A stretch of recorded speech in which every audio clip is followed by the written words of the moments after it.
Did you know that even after brushing your teeth, they don't stay completely clean for long? Within just a few minutes, saliva forms a very thin protective layer over the tooth. This layer is called the acquired pellicle, and it's the first place where bacteria start sticking. Once the pellicle is in place, the first bacteria begin to arrive. These are known as primary colonizers, and the most common ones are Streptococcus sanguis and Actinomyces. These bacteria have special proteins that act like tiny hooks, allowing them to stick firmly to the pellicle. At this stage, these bacteria are generally harmless. However, by attaching to the tooth surface, they create the foundation for many other bacteria to join later. As time passes, more and more bacteria begin attaching to the first layer.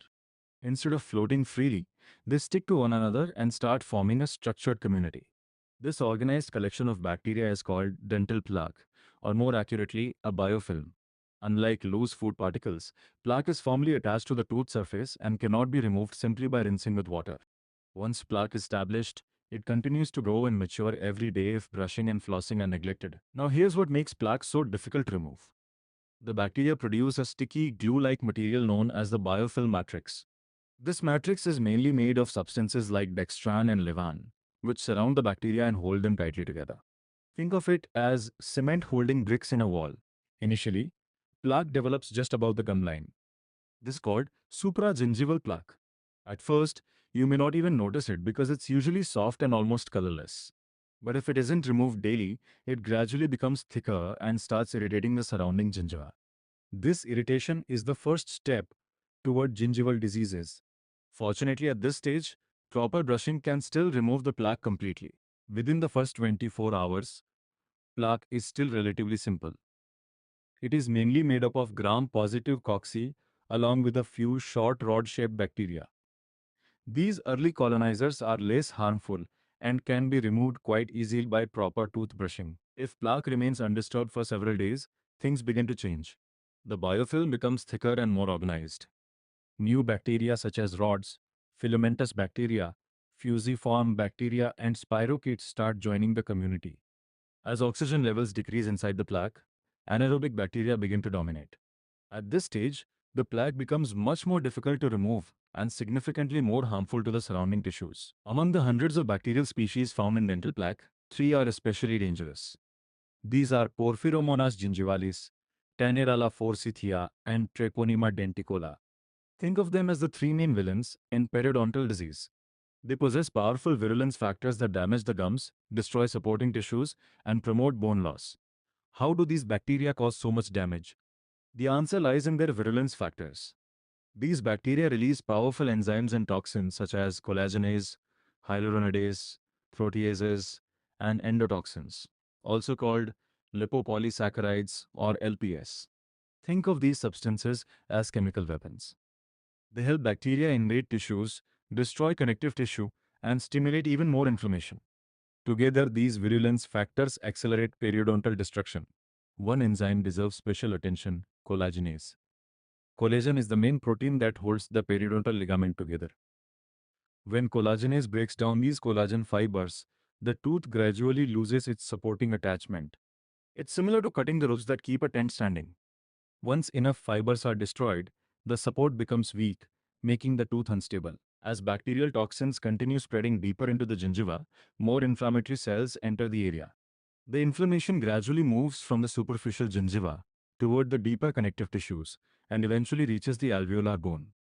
This ongoing inflammatory process is responsible for most of the tissue destruction seen in periodontitis.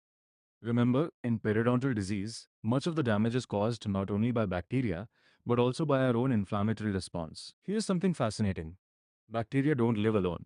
They actually communicate with one another. They release tiny chemical signals that allow neighboring bacteria to exchange information. This process is called quorum sensing. Using these signals, bacteria coordinate their behavior, grow together, produce more toxins, and strengthen the biofilm. In simple words, they work as a team instead of acting individually. A mature biofilm is much more than a pile of bacteria. It's actually a highly organized bacterial community. Inside the biofilm are multiple bacterial layers surrounded by a protective matrix. Tiny channels carry nutrients and oxygen to deeper bacteria while removing waste products. Because of this organized structure, mature plaque becomes extremely resistant to brushing, antibiotics, and even the body's immune system. That's why prevention is always easier than treatment. Let's follow the progression of gingiva disease.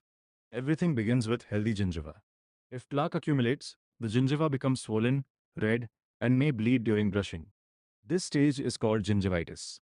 The good news is that gingivitis is completely reversible with proper oral hygiene.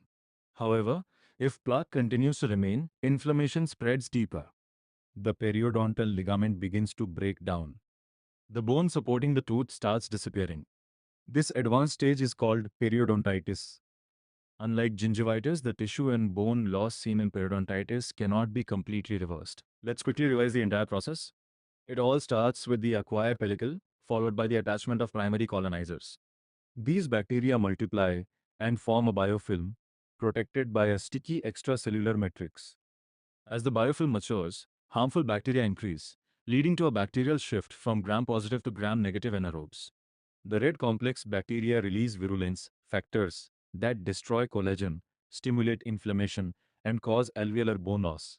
The disease progresses from healthy gums to gingivitis and finally to periodontitis, resulting in irreversible attachment and bone loss. Remember this sequence, and you'll understand the entire process of periodontal disease, from the very first bacterial attachment to eventual tooth loss. It is one of the highest yield concepts in periodontology and a favorite topic in BDS examinations, NEET, MDS, and